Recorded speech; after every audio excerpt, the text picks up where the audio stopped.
కాంగ్రెస్ పార్టీలు ప్రతి ఒక్కడు నేను ముఖ్యమంత్రిని అనుకునే తత్వంలో ఉంది. ఈయనకి సహకరించేవాళ్ళు లేరు.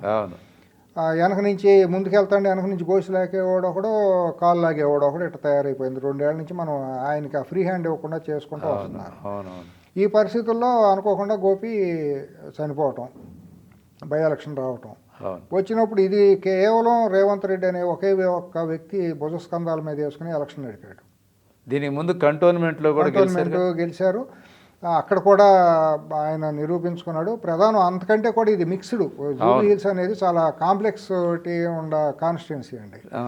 ముస్లింలు ఉన్నారు, ఆంధ్ర వాళ్ళు ఉన్నారు, తెలంగాణ వాళ్ళు, స్థానికులైనటువంటి గౌడ, యాదవ, మున్నూరు కాపు లాంటి సామాజిక వర్గాలు కూడా ఇక్కడ బలంగా ఉన్నారు. చూసేవాళ్ళకి చాలా పెద్ద రిచెస్ట్ కాన్స్టిట్యున్సీ.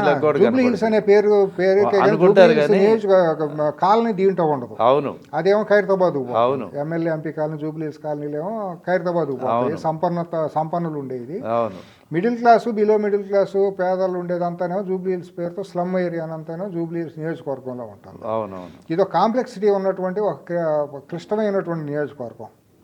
దీన్ని హ్యాండిల్ చేయటం అనేది కూడా చాలా ఒక కత్తి మీద సాము. ఆయన ప్రూవ్ చేసుకున్నాడు అనుకోవాలి. అవును, ఇవాళ గెలిపించటం కేవలం క్యాండిడేటుని ఒక రౌడీగా ప్రొజెక్ట్ చేయటంలో బీఆర్ఎస్ సక్సెస్ అయింది.